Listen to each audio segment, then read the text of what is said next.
Welcome back. All right, so news of the day video. I haven't worn this hat in a while, so I figured sure. it is a Montreal hat.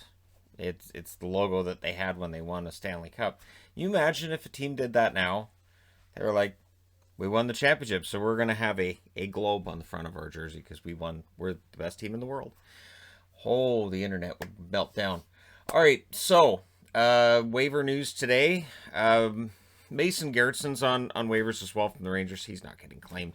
Dominic Simone's on waivers for Calgary. This is after Derek Ryan was cleared. And Valtteri Filppula's on waivers for Detroit. He's had a rough year. And I can't see anybody necessarily picking him up. But, we'll see. We'll see if everybody clears. They're not a goal. Neither of these guys are goaltenders, so they should. Also in Detroit news, Tyler Bertuzzi out for about another week. They've missed him. They have. And Larkin should be back next week too. So he's sat out 3 straight games. We don't know a lot about what's going on with him other than he's not in the lineup. And of course, Larkin was not producing that well prior to that anyway. So it may end up being a blessing in disguise for Larkin. He may very well get back on track when he's back in the lineup. Fingers crossed on that one. Now, last night, and I wasn't going to do a video specifically on this, but the Montreal Canadiens made news last night by firing Stefan Waite. Now, we're being a goaltending consultant, goaltending coach, director of goaltending for the Montreal Canadiens. This makes you one of the most important people in the organization.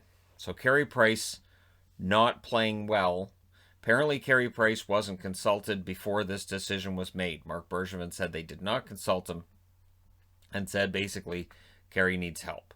So they've hired Sean Burke as director of goaltending. Now, here's the interesting thing. Sean Burke has to do the 14-day quarantine coming in. So any help he gives Price right now is going to be basically through Zoom and remotely.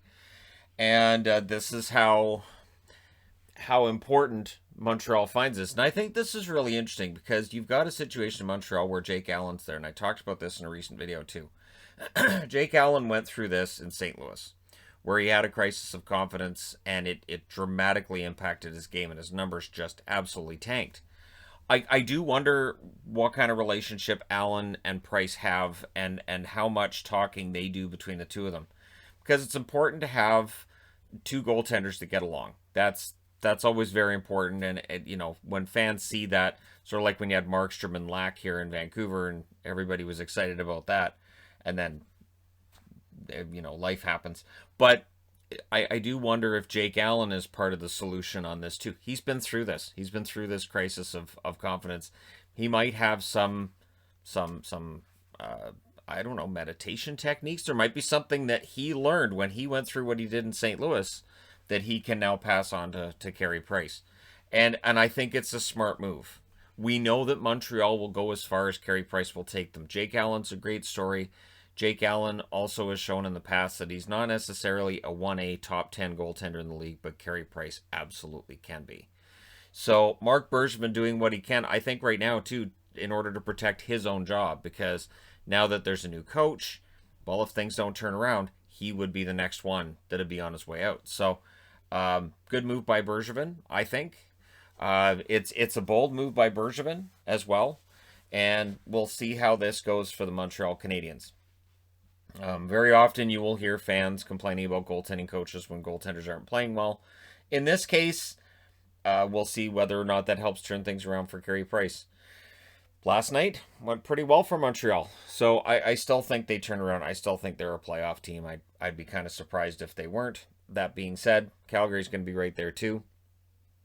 And it's going to be an interesting next couple of months in the Canadian division. Nino Niederreiter last night. Collision with UC Saros behind the net. And I think, he's fined $5,000 for goaltender interference, Nino Niederreiter. I look at the play and I say, yeah, he probably could have taken a different route. I don't think it was worthy of a suspension. And then, fans are going to weigh in on how they don't think it's enough, or what about all the other stuff that happened in the game. But Saros right now is hurt, so right next to that you'll see there's no news on Saros yet. The interesting thing, of course, is that he finished the period. So it's one of those things that, and again, I've talked about this recently, where you know, should it be immediate? A collision happens, should it be immediate that a guy's taken out? If Saros has a concussion, how does that impact the goaltending for the Nashville Predators?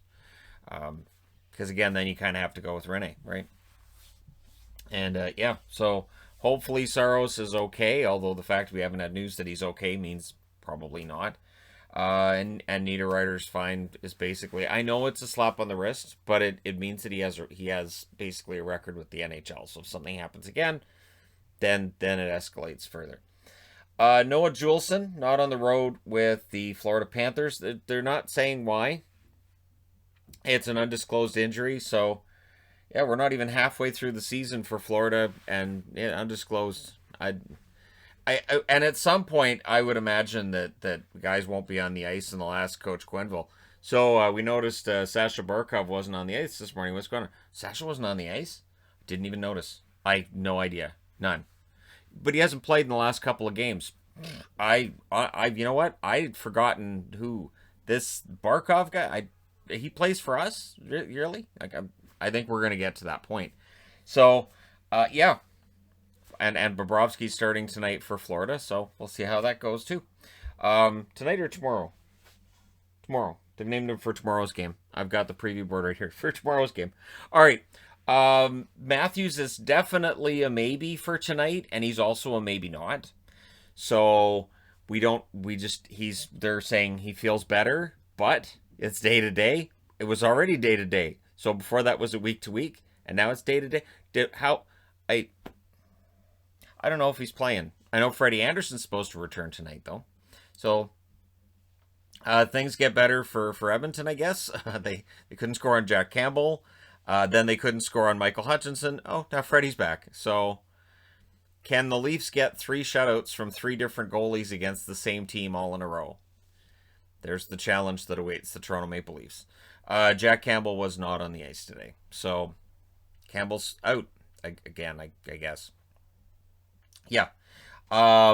It's been a rough year for Campbell so far. Hopefully he can turn that around. Rangers news, kinda. This is kind of along that same line. Artemi Panarin has been in contact with the Rangers. He is still skating. He is doing his best to stay in shape. We don't have a timeline of when he's coming back. And I don't know. I don't know what. Like, I understand he needs the time off, but I'm not sure what the plan is here. If it's going to be that he refutes the allegations and goes back to work, or because he's already said no, and there hasn't been anybody else that's come forward. There hasn't been. The KHL said they never had any kind of complaint about Panarin the whole time he's there. It's just there's nothing there, so I'm not sure what else there is to do. And on Rangers news as well, Lafreniere, 3-game point streak. He's got 4 points in his last 5 games. But don't worry, if you want to call him a bust, you can just completely disregard any points that he gets. I find that weird. But hey, people will do that.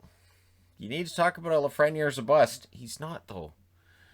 People need to stop thinking that teenage kids are just going to step into the NHL and beat Crosby right away. In some cases, yeah, they score really well, and in some cases they don't. And it's impossible to predict which ones will and which ones won't. Oddly enough, Rossi, who was supposed to start the season for Minnesota, and then of course, he had COVID and he's still dealing with the long-term effects from that. But Rossi was seen as a player who was coming in physically mature. He may very well have had an excellent rookie season, might have made things even better for Minnesota. And it was seen that he might have a better rookie season than Lafreniere just by being, more physically mature. And, we'll never know. So, all right. Speaking of rookies, Stutzla has been named Rookie of the Month for February. He's had hot and cold streaks along the way, but he's always been very prominent for the Ottawa Senators. And I'm going to say this, I don't think that Stutzla has the same amount of pressure in Ottawa as, say, Lafreniere would with the Rangers. I don't think that's the same. The expectations for the teams are different as well. And so I think for Stutzla, I think he can kind of relax and just go out there, play his game. And I think he's done very well. I think Ottawa did very well for themselves at the draft. Can't wait to see how Sanderson on the blue line is going to change things for them too. But yeah, so that's good news for Ottawa fans. Rookie of the Month. And some good news for Boston fans to close it out. Krejci and Grzelcyk return tonight. Of course, they're against Washington. Vanacek's going to play for the Caps, so we may be into just a regular rotation now. Vanacek and Samsonov playing one-on, one-off kind of thing. But yeah, we'll see how things go for Boston tonight, and whether or not they can continue what they started in their last game against Washington, or if Washington's ownage of Boston is going to resume. All right, let me know your thoughts in the comment section below. As always, don't forget to hit like and subscribe. If you're browsing your way through, you just happen upon this video. And hey, thank you guys so much for watching, for all your support. I will talk to you again soon.